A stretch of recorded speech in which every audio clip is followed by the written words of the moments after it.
English बोलते वक्त हम लोग बहुत सी छोटी छोटी ग्रामेटिकल मिस्टेक्स करते हैं जो कि होती तो छोटी हैं लेकिन बहुत मायने रखती हैं। तो चलिए आज इस वीडियो में हम कुछ ऐसे ही सेंटेंसेस की ग्रामेटिकल मिस्टेक्स को ठीक करने की कोशिश करते हैं। सबसे पहला, I work in a bank, ये गलत स्टेटमेंट है। तो सही क्या है? I work for a bank. दूसरा, she is good in English, ये गलत स्टेटमेंट है। तो सही क्या है? She is good at English. तीसरा, योर हेयर आर ब्यूटीफुल, ये गलत स्टेटमेंट है। तो सही क्या है? Your hair is beautiful.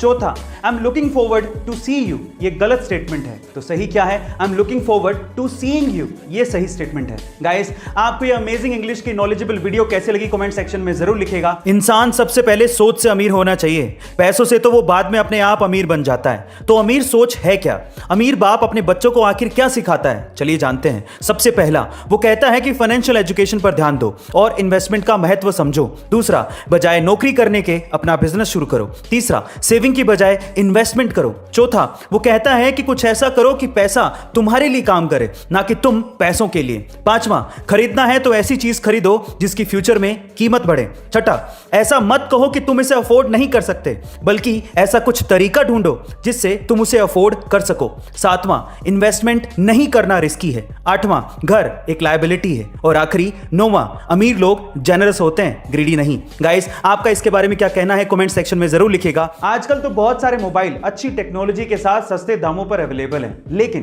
क्या आप सबसे पहले मोबाइल के बारे में जानते हो? चलिए मैं आपको बताता हूं। एक्चुअली सबसे पहला मोबाइल आया था 1983 में, जिसका नाम था डायनाटेक 8000X। अब इसकी खास बात क्या थी? इसकी खास बात यह थी कि यह मोबाइल 10 घंटे में चार्ज होता था, और उससे भी बड़ी बात यह थी कि 10 घंटे चार्ज करने के बाद भी इसकी बैटरी लाइफ सिर्फ 30 मिनट की थी, यानी कि हर 30 मिनट के बाद इसे फिर से 10 घंटे के लिए चार्ज करना पड़ता था।